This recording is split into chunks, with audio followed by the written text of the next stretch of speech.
안녕하세요. 팀 사일로의 영어쌤입니다. 제가 개발한 영어 공부법으로 과외 학생들의 성적을 3등급 향상시켜본 경험이 있는 연세대학교 출신 선생님입니다. 네, 오늘은 영어 시험 문제 풀이 순서에 대해서 말씀드릴 거예요. 수능 영어의 경우 문항 번호에 따라서 문제 유형이 되게 정형화되어 있거든요.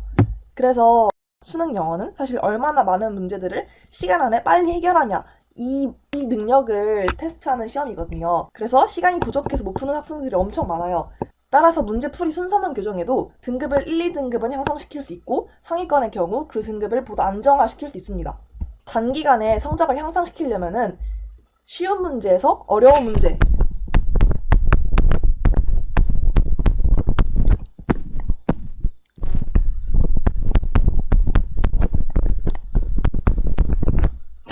순으로 풀면서 시간을 단축시키는 것이 키포인트입니다. 우선 중하위권과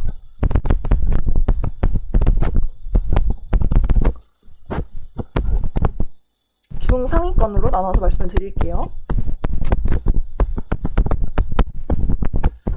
여기서 중하위권이란 2, 3등급을 목표로, 특히 2등급을 목표로 하는 친구들이고 중상위권은 1등급을 목표로 하는 친구들을 말합니다. 우선 중하위권에 대해서 말씀을 드리자면 보통 듣기를 먼저 시작을 하죠. 1번부터 17번까지 푸는데 사실 듣기를 풀 때 독해를 같이 풀라고 말하는 선생님들이 계세요. 하지만 저는 중하위권은 조금 집중력이 떨어질 수 있기 때문에 집중력이 필요한 듣기 문제에서는 순전히 17번까지는 듣기만 집중을 하는 게 좋다고 생각을 해요. 그래서 17번까지 푸셨다면은 우선 쉬운 21번부터 25번까지로 넘어갑니다. 보통 21번을 제외한 22번, 23번, 24번이 제일 쉬워요. 그래서 이 문제는 무조건 맞춘다는 생각으로 빨리빨리 풀어줍니다. 그리고 21번이 되신다면은 시간 내셔서 푸시면 돼요. 그 다음으로 맨 뒷장인 41번부터 45번까지 넘어오시는데 보통 왼쪽보다 오른쪽이 쉬운 경향이 있어요. 그래서 문제를 푸실 때 43번부터 44번, 45번을 위주로 먼저 푸시는데 45번이 조금 더 개괄적인, 조금 더 넓은 범위의 문제를 포함을 하고 43번은 이제 디테일 문제거든요. 따라서 43번부터 45번까지는 밑에서 위로 푼다는 식으로 생각하시면 됩니다. 41번, 42번, 41번이 조금 더 쉬워서 위에서 아래로 푸시면 돼요. 네, 그 다음으로 18부터 20번 그리고 25번부터 28번으로 넘어오시는데 이 문제들은 지금 목적, 그리고 성격 변화, 요지, 주장하는 바, 그리고 도표 문제들로 구성이 돼 있어요. 이런 문제들은 정답률이 거의 7, 80%, 90% 정도로 넘어갈 정도로 매우 쉽거든요. 그래서 이 문제는 아주 빠르게 넘어옵니다. 여기서 이건 왜 쉬운데 나중에 풀라고 말씀을 해드렸냐면은 문제가 많이 쉬우니까 어떤 학생들은 여기에 매몰돼가지고 쉬운 문제임에도 불구하고 하나하나씩 따져가면서 시간을 너무 쓸 수 있어요. 그래서 조금 더 쉬운 문제는 나중에 문제를 좀 더 풀면서 스피드가 어느 정도 있을 때 빨리빨리 넘어갈 수 있도록 18번부터 20번, 25번부터 28번은 다 맞춘다는 마인드로 쉬운 거 먼저 세 번째로 풀어줍니다. 네, 그 다음으로 29번부터 40번을 풀 건데요. 보통 33번, 34번, 37번, 39번이 매우 어렵습니다. 이게 특히 어렵기 때문에 저희는 지금 35번, 40번을 먼저 풀 거예요.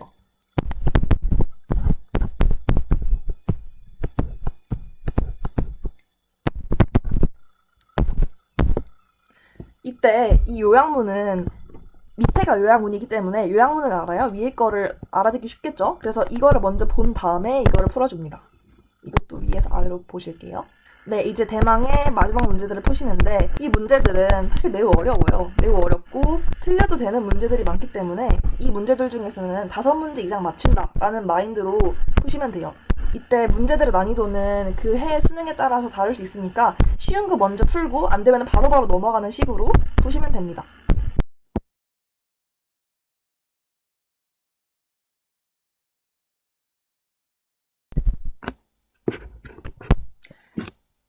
네, 그 다음에는 중상위권을 위한 문제풀이 방법을 설명드릴게요. 중상위권도 1번부터 17번 듣기를 풀어줍니다. 하위권들은 1번부터 17번까지는 듣기 문제랑 독해를 병행하기가 어려웠는데 만약 본인이 집중이 되고 시간이 좀 남는다 싶으면은 25번부터 28번 그리고 어법 문맥 문제인 29번부터 30번을 기웃기웃 거려도 돼요. 근데 이거는 어디까지나 제 방법인 거지, 만약에 본인이 집중력이 좀 딸려서 듣기마저 못 오실 것 같다 하면은 듣기에서 한 문제라도 더 맞히는 게 훨씬 좋으니까 무조건 듣기 먼저 푸시고, 아니면은 이것도 같이 푸셔도 된다, 이런 말입니다. 두 번째로 18번부터 24번을 풀어줍니다. 이 문제들은 쉬워서 빨리빨리 풀려고 18번부터 24번을 먼저 풀어주실게요. 그리고 35번, 40번을 풀어주시는데, 아까 중하위권 말씀드릴 때 29번부터 40번이 더 어렵다 했죠. 근데 이 두 문제는 그나마 쉬운 문제이기 때문에 이 두 문제를 먼저 풀어줍니다. 그 다음에 40번 요약 문제를 풀어주시고 41번부터 45번을 풀어줍니다. 41번부터 45번도 아까 말씀드렸다시피 오른쪽 문제는 밑에서 위로, 오른쪽 문제는 43, 44, 45번이었죠. 그리고 왼쪽 문제는 위에서 아래로 41번, 42번 풀어줍니다. 그 다음에 제일 어려운 대망의 36번부터 39번을 풀어주시고, 본인이 조금 더 열심히 나신다 하면 31번 빈칸 문제를 풀어주시면 돼요. 이거는 좀 어렵기 때문에 최대한 많이 맞춘다라는 느낌으로 어려운 것들은 빨리빨리 넘기고 쉬운 것들만 슈슉 먼저 푸는 방법으로 푸시면 됩니다. 영어는 시간 싸움이에요.